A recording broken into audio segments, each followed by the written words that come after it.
for recording later. Right. Thanks for coming. My name is Pavan Oberoi. I'm part of the team that created Whiteboard.chat. We are a small company based out of the Bay Area in California. Right. We created Whiteboard.chat out of pieces that we were building for a different product. And essentially, since then, it's grown to be something that teachers helped us develop to what it is right now. Here is the agenda for today. I'm going to show you a couple of slides as to how we made what the intention behind Whiteboard.chat is. I'll show you a demonstration of the features, and then we'll give you a live experience. At any time, if you guys have any questions, please type them out on the Zoom chat so that somebody can periodically interrupt me and then we can answer the questions. So if you want me to repeat anything, if you want me to show you something again, and of course we're recording this, so we will share the recording with you guys so you can watch it again at a different time. So where does Whiteboard.chat fit in this virtual class ecosystems? It's not a learning management system, right? But it essentially it's a platform for observability and engagement. It has some communication things built in, but we still recommend that you use Teams or Zoom or Google Meet to do, because they have a lot more advanced features than us. But what we really want to focus on is observability and engagement, right? And I'll show you how, right?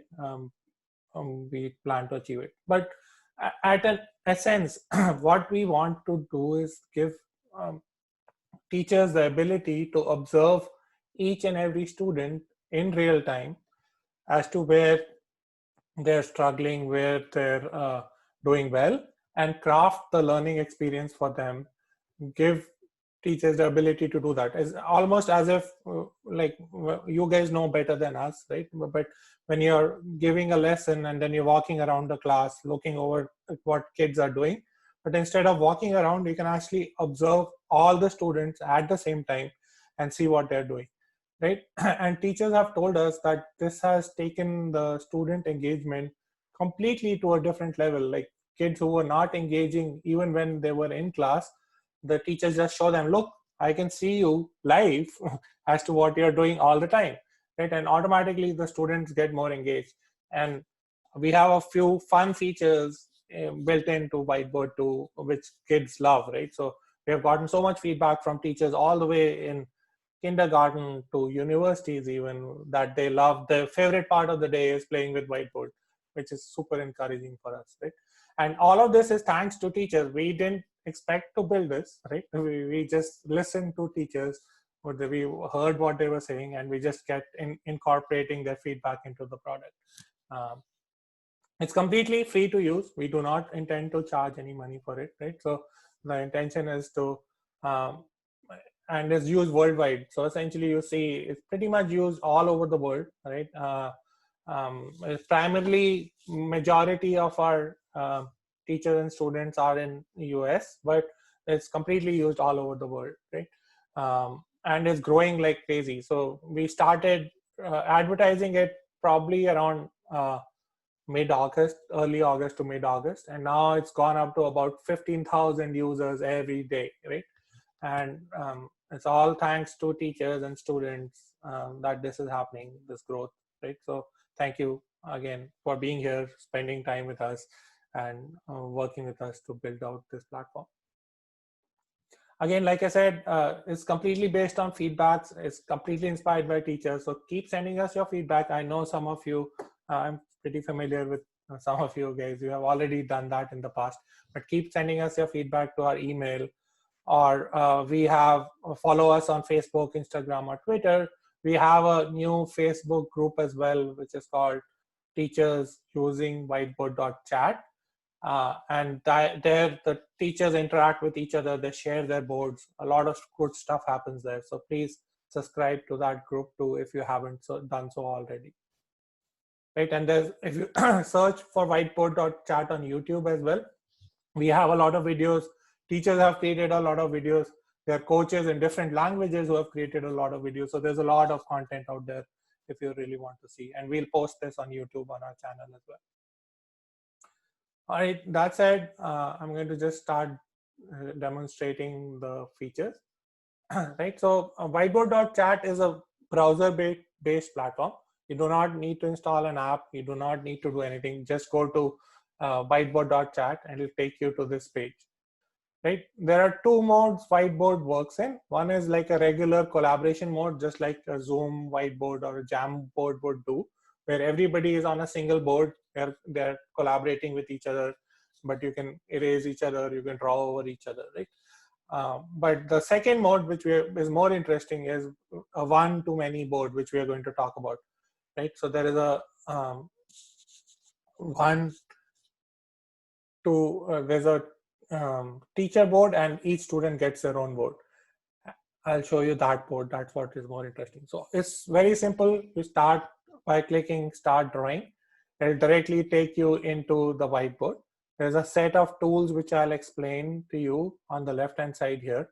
There is a very basic drawing tool, right, which you can draw.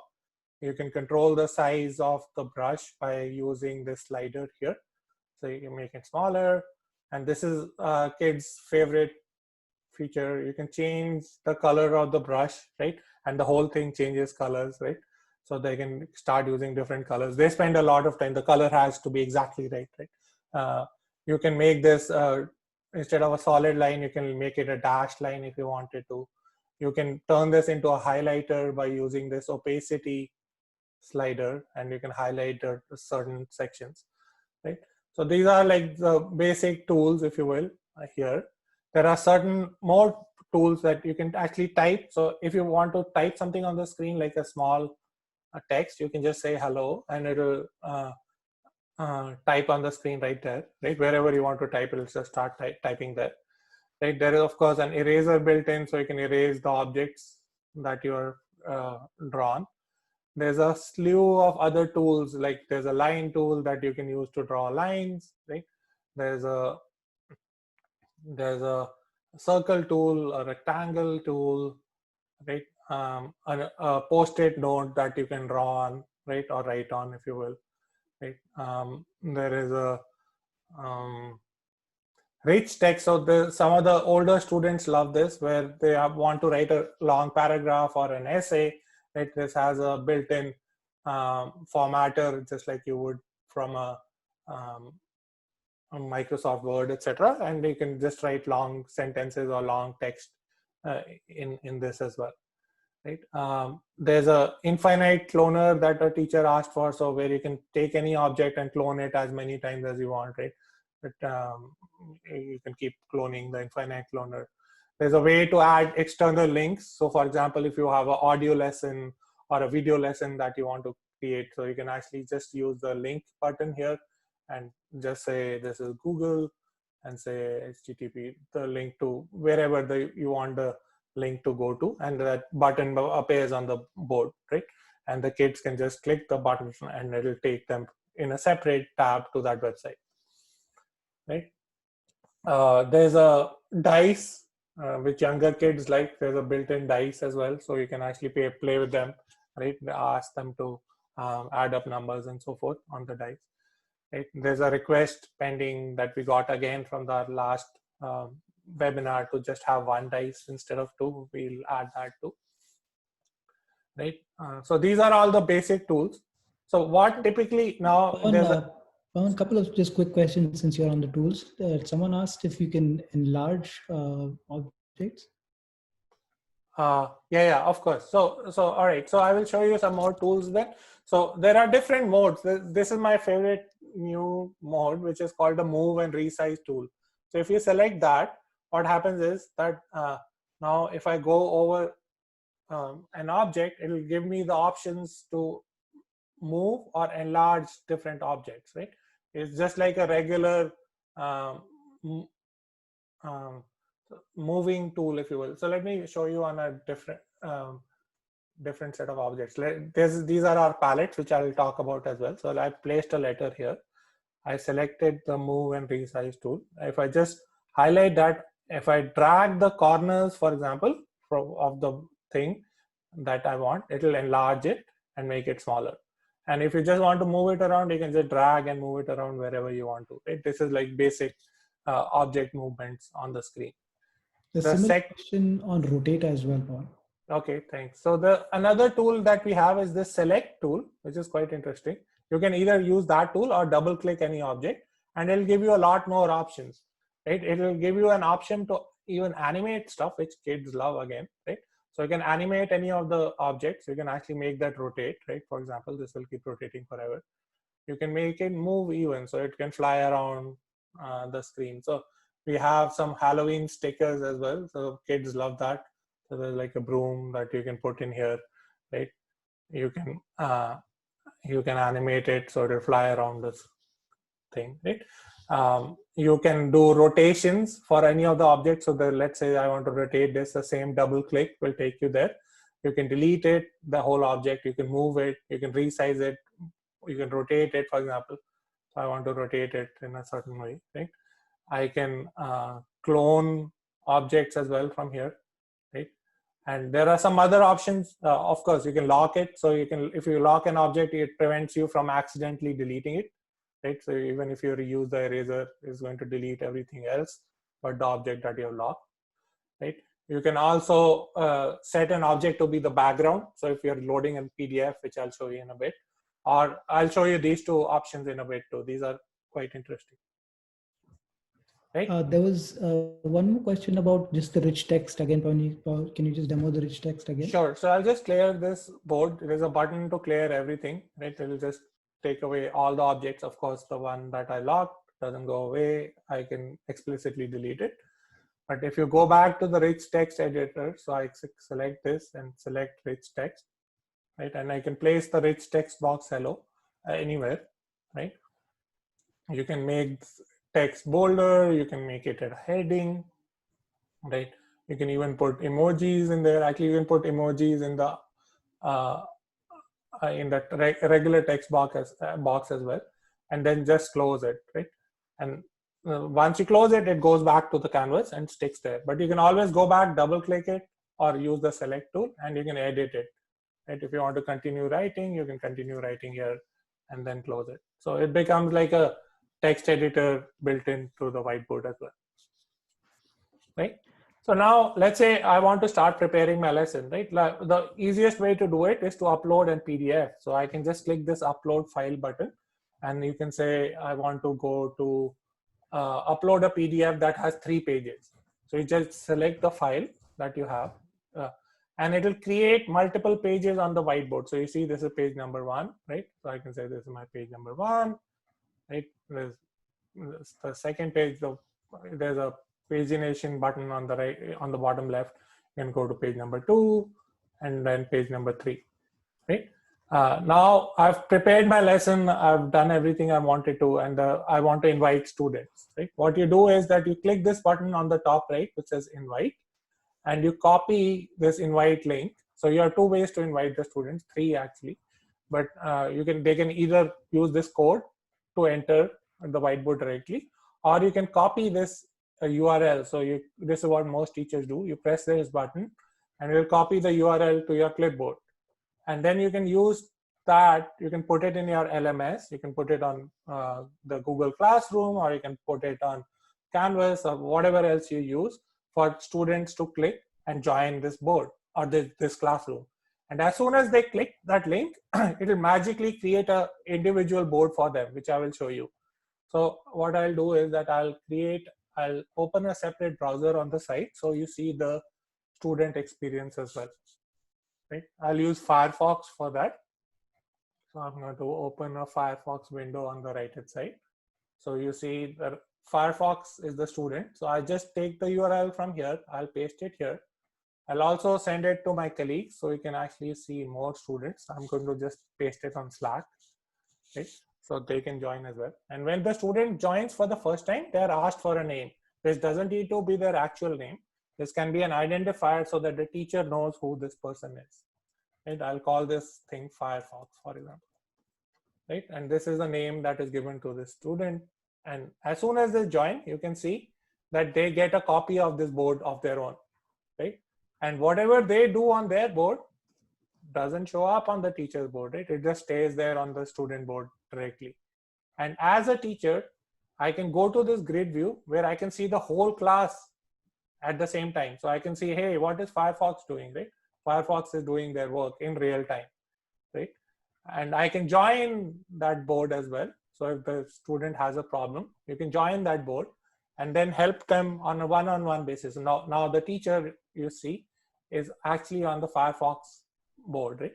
So you can see I'm on the student board and I'm typing as a student. Even though you can see the mouse, my mouse moving on that side and vice versa, right? So they're collaborating, the teacher and the student are collaborating with each other. And once I'm done helping that student out, I can go back to the front of the class and then continue observing the rest of the kids at the same time, right?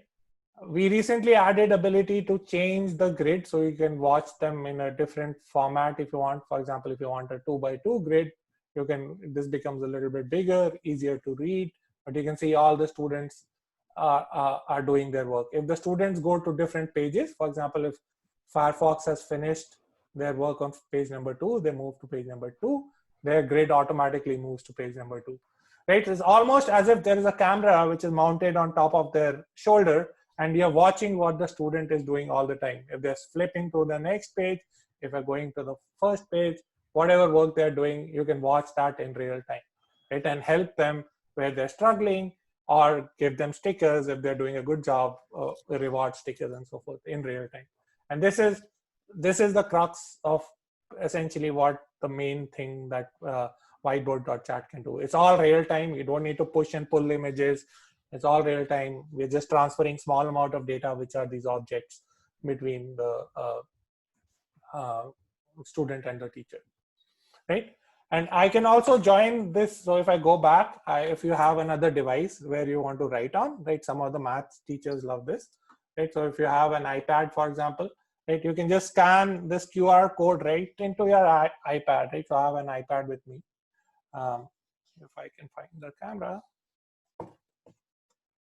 right? So I can scan this QR code, which will take me directly to the board that I'm on, and then I can just use my pen on the iPad and write on the board, right, directly. So it makes it super easy to enter text, to draw on the boards and so forth, right?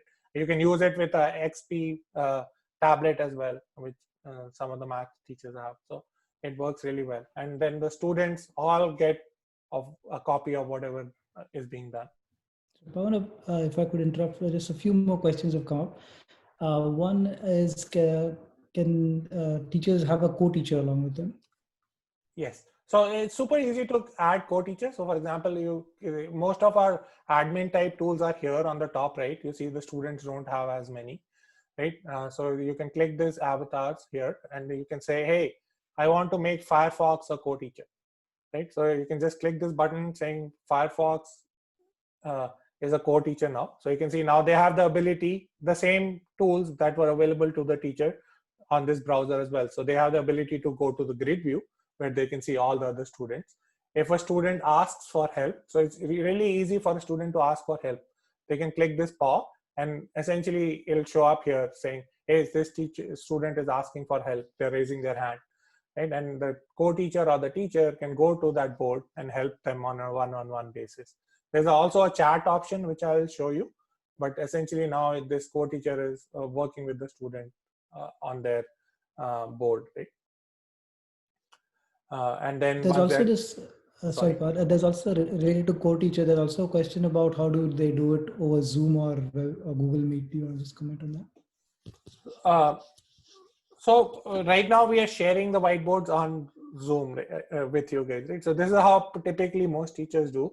The students, if you want your students to see you, they'll have to do a split screen. So they'll have to make the browser smaller, just like I did, so that you can see like the teacher on the side and the students doing work on the side. They'll have to do a split screen, right? But if you don't want to do that, they'll continue to hear you because it opens up in a different browser. And once they're done with the whiteboard, they can just close it and goes back to the Zoom window, right? So now I'm done making this person a co-teacher. I can close that. So now you see that all the grid view is gone. They don't have ability to watch the other students. They can just do their work. There's another interesting thing that some of the teachers have asked us when they do observation, right? Like they have an observation from a principal. So you can actually create a co-teacher invite directly. So instead of waiting for the principal to come join your board, it's almost as if the principal can walk into your class, right? So you can just click this. It's here. It's in the settings menu, and you can say show co-teacher invite, and then copy this and email it to them. So they can click and they can just directly come into your class, right? Which is useful for them to observe you, or if you are the principal, to observe your teachers, right? So that's one way. Few more questions, Paul. Someone wanted to know how they can find additional stickers, and more specifically, how did you find the broom sticker? Okay, so the fun stuff. Okay, so I'll go to, let's say I want to go to page number 4. I'll show you some of the other features which I did not cover yet. So I'll go to page number 4. So there's a bunch of grids that you can add. There's like a regular grid which you can use to do math, right? I hate the big brush. Right, you can create a and you can have a bigger grid which teachers love to put math in, right? Like younger kids. So to get to our manipulatives, we have this palette icon here on the top, right? If you click the palette icon, you can select from different things. We have like math objects, we have music, which we have a music sheet as well. So music teachers love this. Earlier they were not able to do music theory, right? So you can actually select the background as a music sheet, for example. Where is it? Right? And then you can put music symbols on it. You can draw music, right? We have letters, all the letters of the alphabet. We have numbers, right? We have small letters. So, and it's super easy for us to add new things into this palette, right? So just send us a picture. In like 30 minutes, we can add stuff to our palette. So all of these are requested by teachers. There's math manipulatives built in. So you have 100 block, you have 1,000 block, right? There's a protractor even, right? You can actually use a protractor. There's a ruler that you can rotate to measure stuff. We have math coordinate access built in, right? There's a 10 frame, there's a number bond, there's arches, there's fraction tiles. So like a whole bunch of different things that are all available in the manipulative sections. The Halloween is a new thing for Halloween that we added. So you have all the Halloween type stickers that people can use, right? Or you can even animate, like I was doing earlier, right? You can animate these guys.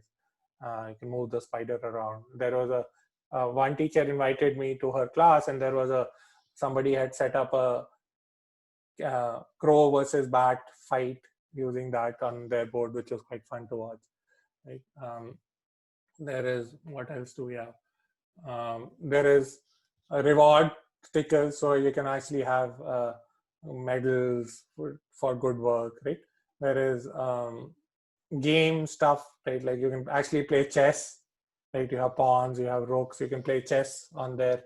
We have a puzzle built in if you want to use that for some purpose. Again, all of these are given to us by teachers, so we don't know what they use it for, but mainly you have all these basic shapes, right? The squares, the triangles, the circles. So everything is built in, and it's super easy. So if something is not available, you can copy paste from the internet also. So if you want to go to, like, for example, I want a dinosaur, right? So I can just go to images.google.com and I can search for a dinosaur, maybe a Disney princess even, and then just copy paste using the snip tool and just paste it on the whiteboard, right? And you'll see that it'll just come up here. I can move it here, right? I can resize it if I want to using the resize tool, right? And then you can even animate this guy if you want to. Right? So, a question about the palette. Do the students have access to the palette as well? Yes, the students have access to the palette as well, but teachers can create their own palettes too. So that's more interesting. So I will show you an example of that. So for example, I want to teach geography to my kids, right? What you can do is that you can upload like a picture of the world. Yeah, right. So I have a continents picture, and then I can create a palette of my own, right? You can say, hey, kids, I want you to identify these places on the map. I want you to say, tell me where is Asia.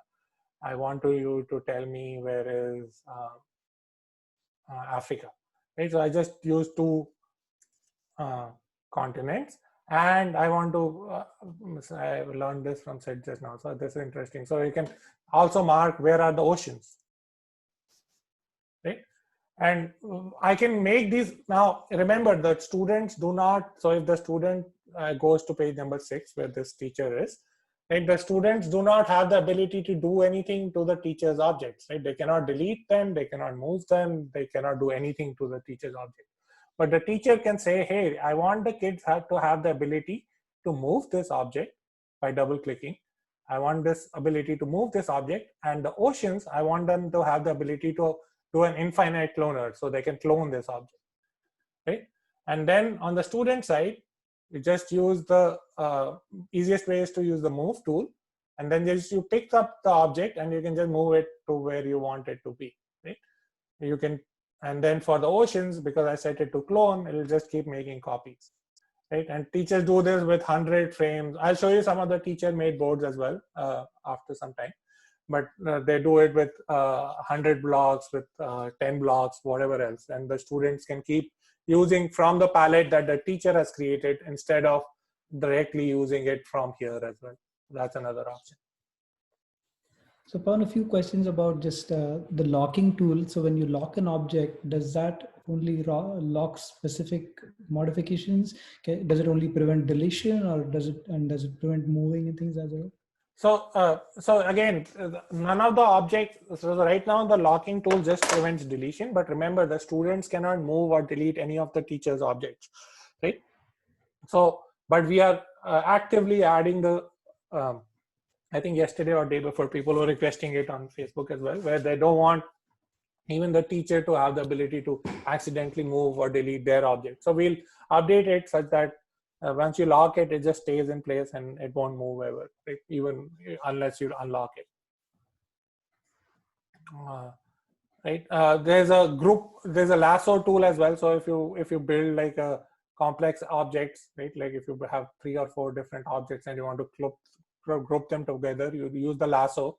The simplest way of thinking about the lasso is you are drawing around the object, right? So it just draws around what you want, and these all become one, right? And then you can rotate them, you can move them, whatever else you want it to, right? So it becomes super easy to use as a group, and then you can pause the animation, right? And all of the work that is going on, like the instructor can name this board. So once you have prepared the lesson, you can say this is my lesson 101, right? And you can name that board that. And if you want to make a copy for a different class, like afternoon class, you can just say save a copy, right? So it will become a copy that you can use for a different class as well. You can also send a copy of this board to your colleagues or post it on our Facebook group, right? So that's really interesting, where you can share. It's like TPT, but free, right? Teachers pay teachers, you guys are more familiar with it, but it's free. So you can just go to manage board and say, send a copy. It'll create a copy of this board. You copy this link and you can send it to whoever, and they get a copy of your lesson immediately, which they can use in their class live, right? So it's super easy for them to, there is other stuff here which I will show you as well. You can delete. So once you're done with the class, you can delete it forever. You can delete a page if you don't like that page. You can copy the page. So for example, if I want to make a copy of this page that I'm working on, it'll create a copy in the next free page automatically, right? There's a bingo, which I will show you, which is a new feature again asked by a teacher. Or this one is also pretty cool. So there's a upload. So this was the copy that it made, page number 7, right? So I can actually, there's this thing called dadsworksheets.com, right, which has free worksheets for especially math things, right? You can have like for example, graphing fractions. Right? They have like, I think, over 2,000 different worksheets that you can use. So you can open any of these worksheets, for example, and it's a PDF essentially, right? And you copy this link. You just copy the link to this PDF, right? And then you go here to Whiteboard.chat and say upload linked PDF and put the link here, right? And that's it. Now this is a new feature that we added this week, right? So you can actually see this PDF shows up here directly, right? And it's available to the students to annotate on and work on directly, right? And they have ways to do, they have different line papers. Oh, I didn't show you. So we have different line papers as well for doing handwriting. Let me delete this. We have grids to do handwriting. You have grids to do primary lines, so teach kids writing. We have a really complex programming sheet as well, right? You can, this is a grid for programming pixels, right? And again, all of these are, there's a Elkonin board, which again, a teacher asked us to put, right? So there's a whole bunch of different things that you can put as the grid background for any page. And of course, you can, this dad's worksheet also has a bunch of backgrounds that you can pick from, right? And they'll also get added to, you can directly add them to Whiteboard.chat too. So Pawan, a few more basic questions. Can students see each other boards? Right, so students can never see each other's boards unless they are put in a group board, which I will show you, right? They will never be able to see you. They don't have access to the grid view. They don't have any of the most of the admin tools that are available to the teacher, right? So they do not have access to see each other's board unless the teacher chooses to. So the teacher has the ability to showcase a student. So if you want to have a teacher talk about, a student talk about their work, so I can showcase, for example, Sid's work. So I go to this avatar menu, I select Sid and say showcase their work. And now you can see that all the boards for all of the kids automatically update to Sid's board, right? So you're showcasing Sid's board to all of the kids, right? So they can see what he was up to. And once you're done, you can just close it and it goes back. There's a request to add multiple kids showcasing. So you can show 2 kids or 3 kids how they approach the problem. We are working on that as well. Right? We can also, there's a more tools here. There's a timer built in. So you can say, hey, I want to give you 5 minutes to do this activity. The timer shows up on all the kids' boards as well, right? There's another request to say they sound a buzzer after the timer runs out. We will add that too.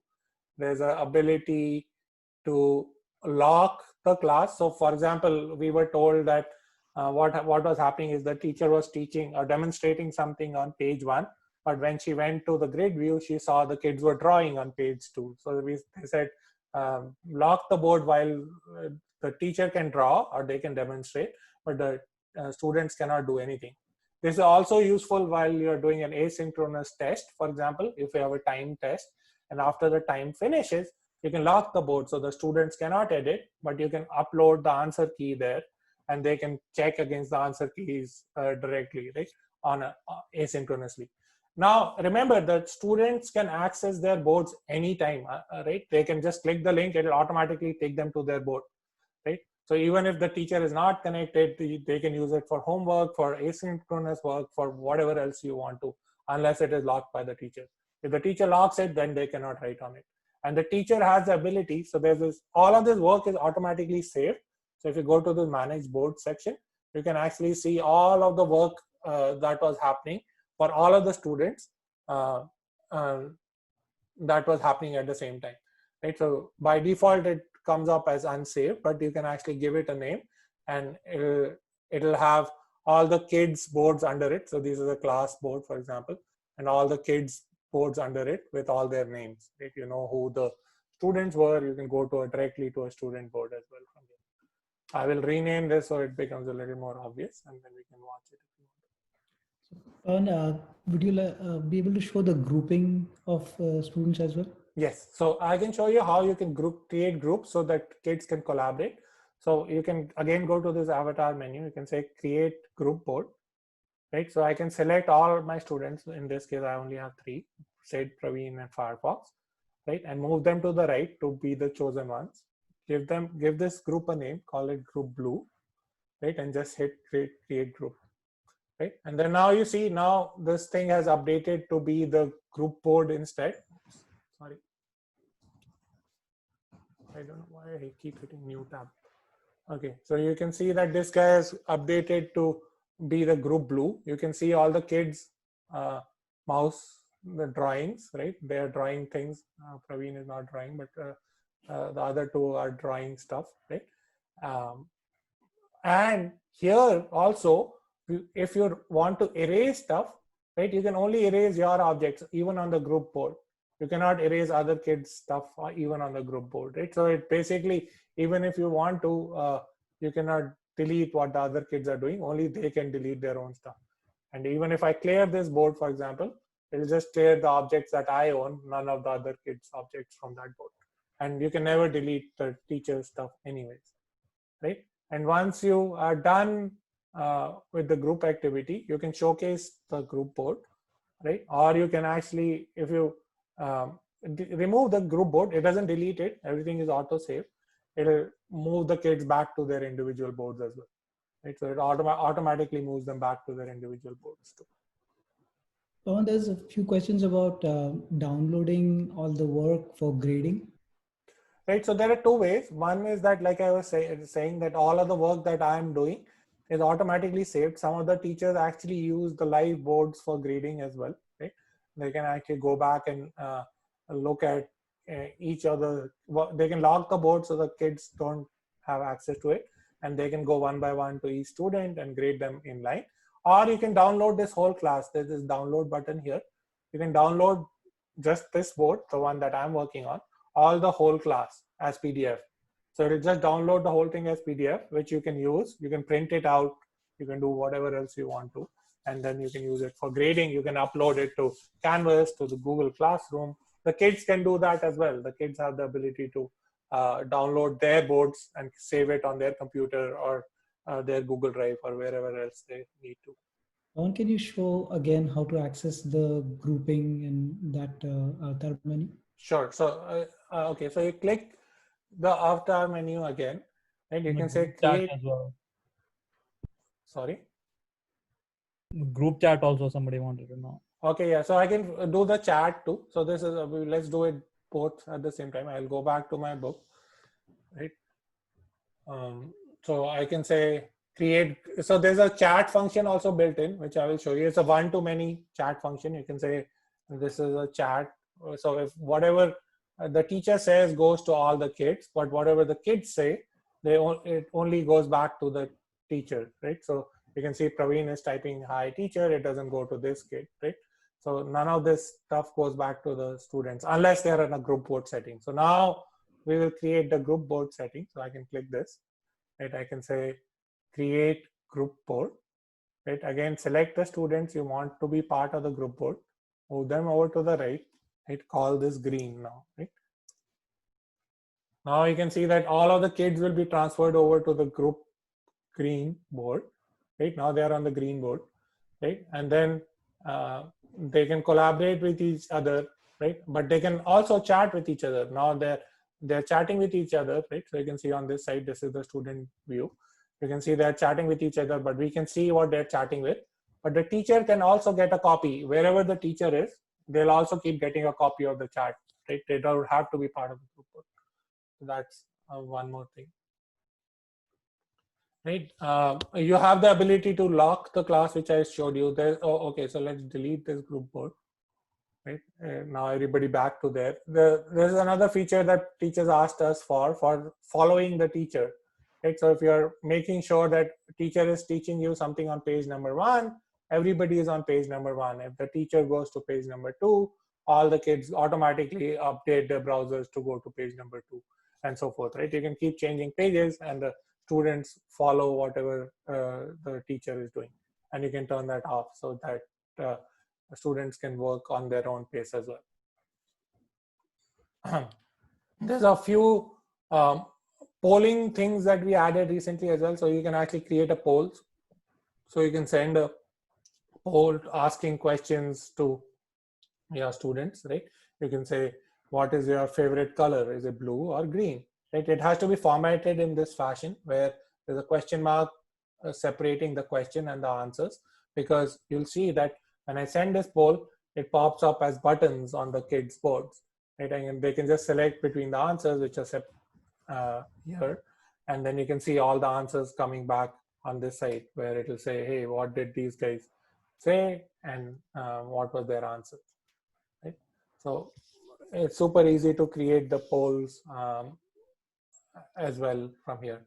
There's a built-in video call. Again, this video call is only available to the teacher to use. The students don't have that option, right? And then you can turn it on in case of if you have a need, but most people use it with Zoom or Google Meet as well. Anyway. So Pawan, a question about the boards of Teams. Can those be shared? Yes. So anytime you have a board, so you can either share it on Zoom like I'm doing, or you can actually showcase a student who is on that board, right? So you can and have the students talk about it. So I can make another group board, for example, right? And I can put all of the guys on this red board, right? And then if so, now the red board guys are working together, right? And then I can go to say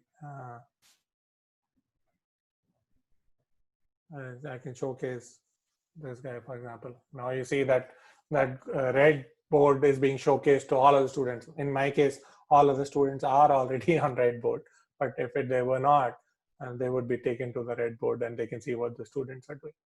Right? The red group students, right? And you can stop showcasing that student. Again, it's like almost as if whatever the camera the student is watching is being showcased to the rest of the class, right? That's the easiest way to think about it. Is there a way for a teacher to send a message only or to chat with only an individual student? Yeah, so the way to do that would be to join that student's board. So for example, if I want to work one-on-one with Firefox, so I can join their board, and they are still on a group red. Let me remove the group red. Right, so now Firefox is back to their individual board, right? So if I go to Firefox's board, and then if I use the chat, right, you can say this is a one-on-one chat with Firefox, right? You're talking only between these two. A few questions on uploading and downloading. So can you upload Google Slides or PowerPoint? Yeah, so most people, what they do with Google Slides or PowerPoint is they convert it to PDF, just to print to PDF and upload it directly. I think that's what teachers do. Another question on, can videos be attached? So not currently. The way people do videos is using the link tool. So they add a link to it, right, from this tools thing. And you can add a link to like a YouTube video if you have one, right? And that's what teachers do. But we are, again, and there's another feature that we are working on, which will allow you to do embedded videos on the whiteboard itself. Okay, and a question about the grid layout. How many students can you see at a time? So yeah, this is a new setting. You can do up to 20 students in a grid view. So you can do 4 by 5, right? And then you'll have multiple pages of those. So if you have you can go up to 100 students in a classroom, and you'll have 5 pages of those, right? So you can actually do 4 by 5 grids at the most right now. Otherwise, it becomes too tiny to see what's going on anyway. Right. So sorry, go ahead, sir. One more question. I think people wanted to know a little bit more about the class links, and there is a board links and the classroom code. The question was primarily about, do I need to have a different code for every classroom and class board? And I think there's maybe a little bit of confusion about pages and the class board itself. So maybe you want to clarify that. Okay. So each link or each classroom has multiple pages, right? So you can see actually here it says page number 1. Here also it says page number 1. Right? So you can have multiple pages that belong to a single link, right? But you can also have multiple. Think of it like books or notebooks. These are all notebooks, right? So each notebook has a corresponding join link and a corresponding classroom code, which the students can use to join that class, right? Uh, and then they get their own copy of that notebook and they can just start annotating their copies. There's one-to-one relationship between that. And this notebook can have multiple pages, right? And these links, they can be used uh, at any time by the students or the teachers to get back to their board, or they have the ability to watch them from the managed board sessions, right? Here we recently added ability to create folders as well, so you can actually organize this. So you can say this is folder 1, you can move some of these boards into that folder, so you can reorganize stuff there as well. And the kids, as long as they can click that link, they can go back to that board directly at any time. These boards do expire, so you have to keep an eye on it. So like, for example, this one is expiring on October 20. Oh, it already expired. So this one is expiring on December 3rd. But if I want to extend the expiry, all I have to do is click this button. It'll extend the expiry by a month, right? And then you can just go back to that board and you can watch what it was doing at that time. How do the teachers and the students have to sign up to save the boards? No, so students do never need to sign up, right? The teachers need to sign up. So when you try to go to manage boards or you try to hit this uh, um, gear icon, it'll ask you to sign up. That's the only time you have to sign up. And the only reason you want to sign up is to save your boards. That's it, or to share it with other people, right? Otherwise, it'll get deleted in 3 days. And the students never need to sign up. The student boards are automatically attached to the teacher's board all the time. You can have some teachers prefer this, that some kids put inappropriate names and so forth on their profile. So you can force the students to sign in. So you can click this button saying, hey, only logged in users can join the board, right? So that forces the kids to log in to join the board, right? With a Google ID or whatever else, right? And then that name is the right name, but that's your if you want your students to do that, you should. You can also change, there are other settings. You can change the default tool, like you can, from a brush to a move or resize tool to be your default tool, right? You can do that. You can specify that if you have students see very simple tools, like they don't see all the tool sets, or if you're dealing with babies, there is this new baby mode we added where they just see 4 tools right on their board. So they don't even see more than 4 tools. One question about the teachers' access to delete content on a student's board in case they write something inappropriate. Yeah, so teachers always have ability to delete anything. They're like the administrator, if you will.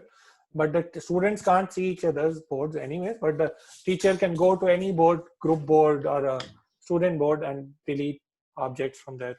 The teacher has special administrative traits. Okay, I think that said, let me show you a couple of boards that teachers have created, and maybe I'll invite you to some of those as well, right? So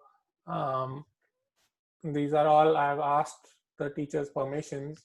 This is all from our Facebook group. They've shared that there, right? For example, this one is a teacher created board, right? Where you have to draw. This is for younger kids. So if a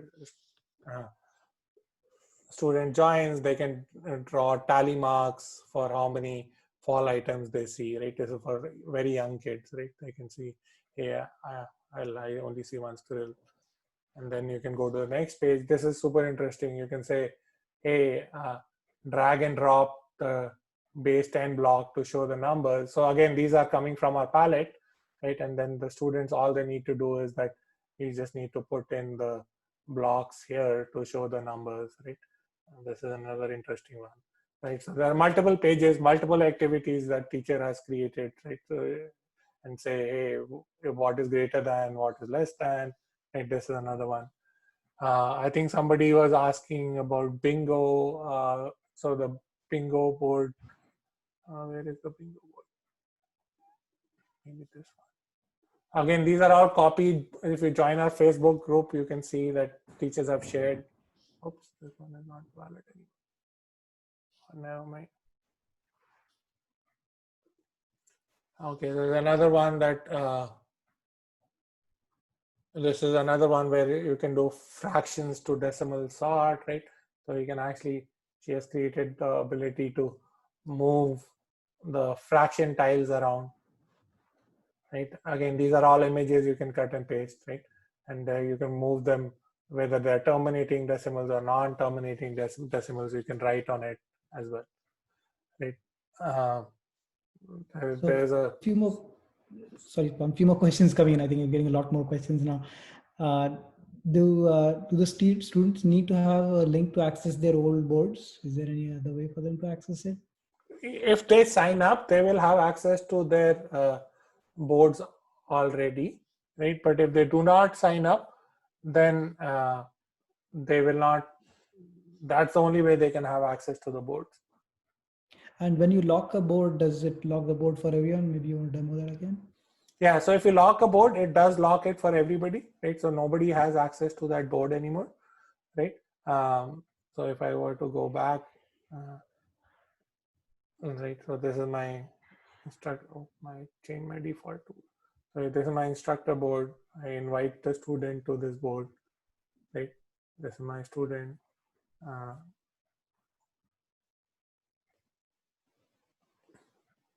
And then this is in baby mode right now. So they can draw, but if I lock it, like for example, right? So you can say lock class, right? So then nobody can draw. The student cannot draw, but the teacher can still put the answer keys or keep doing the corrections on that board. While you're at it, Pawan, can you also give Firefox a sticker again? Someone wanted to see that again. Sure. So I can go to, so before I do that, let me invite you guys. We are kind of running out of time. We are happy to stick around 30 minutes after the call if you have more questions. But let me give you a chance so that you can start playing around with it. I'm going to paste this link on the Zoom chat. All right, so you can just click it and get a student experience. Now this is going to be a student experience on this board that I just created. Right, so, and then I can go to grid view, right? I can go to Firefox's board, right? I can join Firefox's board.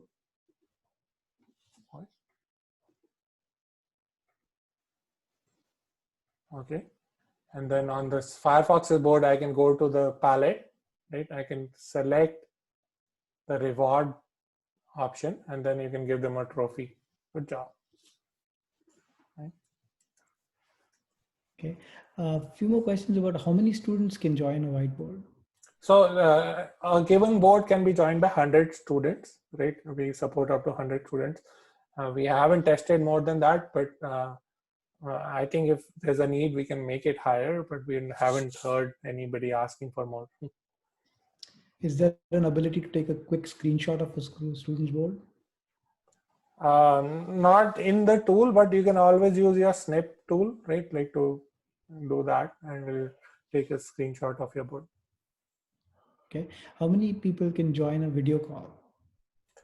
I think maybe about 30-ish. I think that's what we have tested against.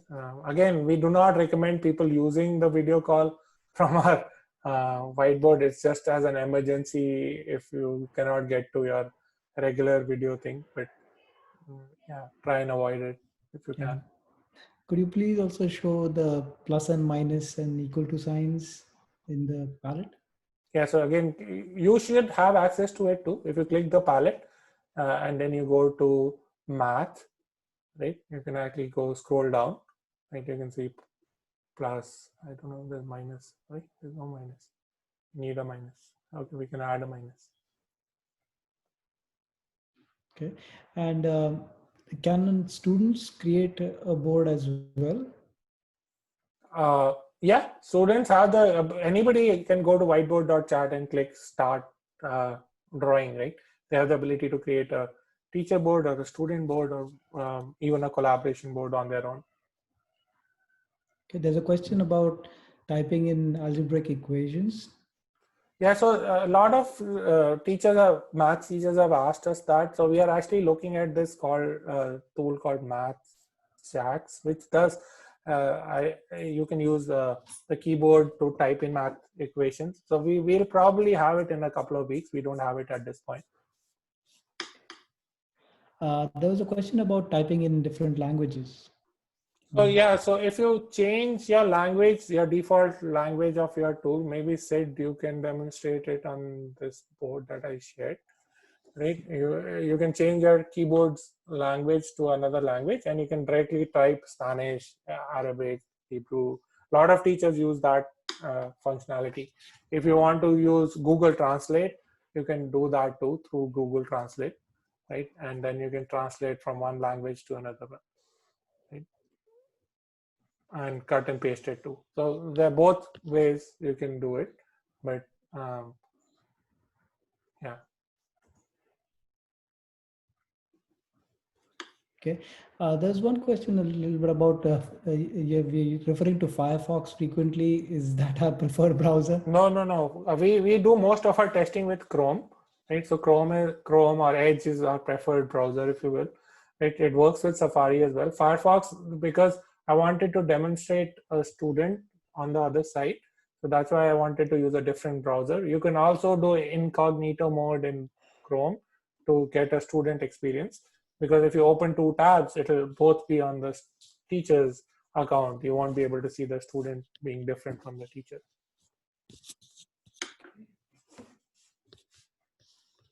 All right, so I think there were a bunch of questions from the what you submitted as well, right? We can probably cover some of this. How do you clear the board? I did that. Can you use hybrid? A lot of teachers use it with hybrid mode, because now even with hybrid, you have to make sure that you don't touch the papers for 24 hours and so forth. So this is more live, right? So people can use it with hybrid very nicely. You can see everybody is doing at once through the grid view. Can collaborate. So the group arrangement is something we are working on. I think this is our most requested feature, where you can pre-assign groups even before the students join. So this will get enhanced. Right now, the only way you can do it is after the students join. You can upload one images at a time, but you can upload multi-page PDFs. We haven't had the ability to do multiple images at this time. Yeah, I showed you the rotate. Can you share your screen? Yeah, you cannot see other tabs on your computer, but you can just show the whiteboard. It's free. We have a protractor and ruler already. We can add a right ruler and a compass. A compass may be a little tricky, but yeah, we can add those too. Expires at means that the board is going to get deleted at that time on its own. You can refresh it like I was showing you on the thing, so you can extend it. It works really well on Chromebooks. It works with Zoom. We are using it with Zoom. So on Zoom, what we write on PDF, how can we make it part of PDF? So again, what most teachers do is write on the PDF and download the PDF. It will become annotated PDF. Sending voice notes is again something that a lot of people have asked. We will probably cover it. I don't know if it is better than Jamboard. It's different. You tell us if it is different, better. Microsoft Teams instead of, yeah, people use it with Microsoft Teams as well. Students can never see each other's whiteboards. Yes, so you can, all different students with all different devices can, like I was showing you, can use it at the same time. Very easy to use. Oh, bingo! I forgot. We have a lot of videos online. So if you go to YouTube and search for bingo with PDF, it's very cool, where you can actually upload a bingo. There's a teacher who did, Jenna Dower. She has made a video how you can create a math bingo with multiple pages, with each page being a different page of the bingo. And when the kids join, they automatically randomly get a page of that, and you can watch them live. It's really interesting. That's a really cool application of the whiteboard. Handwriting, we did somewhat. It's tricky unless you have what some teachers do is ask the kids to write on a piece of paper, and you can upload the picture to the whiteboard directly, so they can see it live. That's another option. Multiple tabs. We don't do multiple tabs. Google Classroom, yes. So, and are they able to see me to be connected? Yes, you can see them. When people go idle, this thing automatically, the avatar becomes gray. Video call, I told you, you can just click the video call button here. It'll start a video call, but again, we do not recommend it. If you lock the board, make allow right on the current page. Yeah, so this is another feature request where you want to directly jump to a student. So we will add that as well. How do we integrate the app with Google Classroom? What most teachers do is put their invite in the Google Classroom or the Schoology or Canvas, and the student just click that. So I don't know why some other times what teachers do is they share this link instead of the invite link. That's why the students end up on the teacher's board, so they can write on it. But if you make sure you use the invite link to share with the students, they cannot end up on our board. So if they do, again, reach out to us. We have a way to dig in the database and see what happens. There's a UK teacher. Yeah, so the students have the same name. It happens because there's a new feature that one of the teacher asked us, that sometimes students change browsers, so they want the ability for them to enter their name and enter the same thing. So if they have the same name, please ask them to use the last initial with it. Social studies, I showed you, it's one of our teachers use it. Grammar, language, arts, everything, right? Like people do dictation tests, a lot of different things on it. So Pawan, there's a question about using it with Schoology LMS. So the question was that I used the link and placed it into Schoology LMS, but I noticed that the first time I went in alone without my kids, I had a different class code. Each time that we go into a board, will we get a different class code? I think the class code, you should answer that, Sid. I think the class code remained the same, right, for the duration of that link? Yes. So Yeah, for every board, the class code should remain the same, and if you revisit it, the same code should stay valid. We will definitely try it out just to be 100% sure, but that's the way it should be functioning. If they made a copy of the board and used that for the lesson, then it would have a different code. Then it would have a different code. But since the link was pasted into Schoology, I'm expecting it to be the same board. Oh, so I think scrolling is another thing. So because we don't have scroll bars, but the boards do scroll. So if you ask the kids to use the 2-finger swipe, the boards do scroll. So if they have a smaller window, for example, on a Chromebook, they might see it as being cut off, but actually it scrolls up. So you can scroll it. We are adding scroll bars to make it more obvious. Upon a question about infinite cloning, can a teacher upload a picture and set it to infinite scroll for the students? Yes. So you can, yeah, like I said, this plus, for example, I can make it such that students can clone, right? There was a question about pinch and zoom as well. I just held off on it till now, but maybe we could just explain a few warnings about pinch and zoom. Yeah, we do not. So pinch and zoom actually messes up the board a little bit. So we'll stay away from it for the time being until we add the proper support to it. It messes up the controls specifically. So don't do pinch and zoom for objects on iPad, for example. The question about the webinar link, where would we post it after we're done? So again, you can follow us on YouTube, on Facebook, on Twitter. We posted there. We should probably start emailing it out to the attendees too, so we can do that too. Yeah. I think that's it. I'm going to stop the recording, but we're going to stay here. If you have more questions, please feel free to stay and ask. But I'm just going to stop the recording for now. And if you have no questions, thank you for attending, and hope you found this useful. That's it.